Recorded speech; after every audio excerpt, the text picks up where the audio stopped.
प्राणपान यज्ञ है जो सुषुम्ना नाड़ी में किया जाता है। मनुष्य के शरीर में मेरुदंड है। मेरुदंड में जब श्वास ऊपर नीचे हम चढ़ाते हैं, उस श्वास को हम बोलते हैं प्राण। प्राण चेतना है। और दो प्रकार के प्राण होते हैं। एक प्राण होता है जो मूलाधार चक्र से, जो नीचे से ऊपर को चढ़ता है भ्रूमध्य में आज्ञा चक्र तक, उसको प्राण कहते हैं। और जो दूसरा करंट बॉडी का होता है उसको अपान बोलते हैं। भ्रूमध्य से सुषुम्ना नाड़ी और मणके के नीचे जाता है मूलाधार चक्र तक, बेस, उसको अपान कहते हैं। तो प्राणपान यज्ञ जब हम श्वास ऊपर और नीचे करते हैं अपने मणके में, अपने सुषुम्ना नाड़ी में, इसको प्राणपान यज्ञ कहा जाता है, क्योंकि हम प्राणों की आहुति अपान में देते हैं और अपान की आहुति प्राण में देते हैं, और इससे आत्म प्रगति बहुत शीघ्र होती है। इस क्रिया योग को, यही क्रिया योग है, और इस क्रिया योग को बिजली का रास्ता कहा गया है, इसको वज्रयान कहा गया है। द क्रिया योग has been called the lightning path because it is to deal with two currents, the pranic current and the apanic current, which flow evenly up and down the spine. The pran flows up and the apan flows down. This burns the toxics. The downflowing apan burns the poisonous toxics in your body, and the upward flowing pranic current evolves your consciousness. So this is very important to note. So therefore,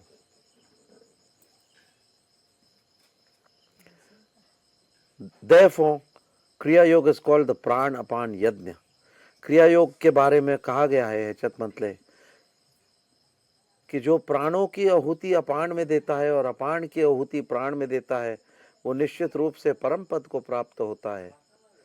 तो गोरक्षनाथ भी बोलते हैं, बाबा जी बोलते हैं अपने शिष्यों को, आदि शंकराचार्य को, यीशु क्रिस्त को, गौतम बुद्ध को, कृष्ण को, राम को, देवादिदेव महादेव गोरक्ष बोलते हैं कि हे महात्मा, जो इस प्राणपान यज्ञ को करेगा वो निश्चित रूप से परम पद को प्राप्त होगा।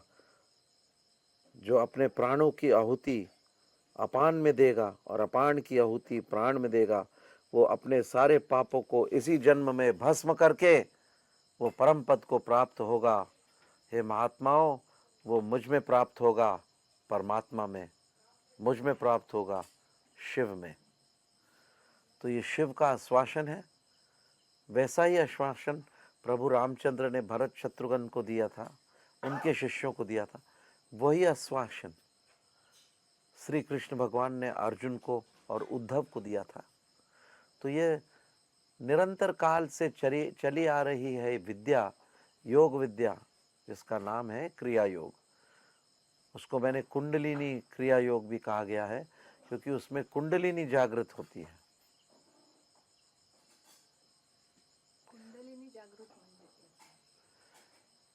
कुंडलिनी 4 बातों से बनी रहती है। कुंडलिनी को बनाने का तरीका है तीव्र धारणा।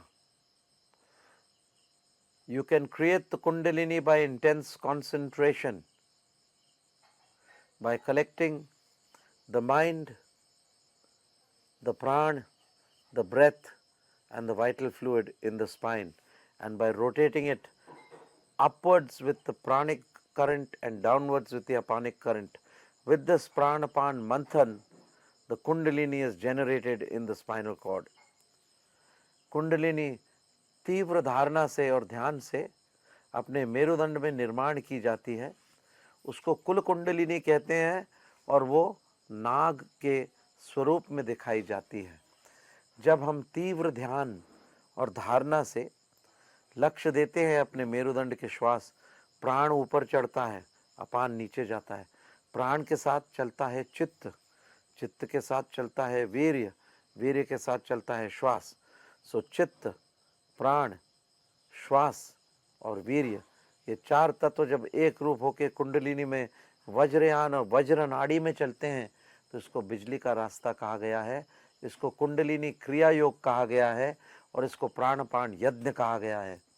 और जो मनुष्य 1 साल में जब तक साधना करता है वो इस प्राणपान यज्ञ से और ये क्रिया योग से वही गति आधे मिनट में करके दिखाता है।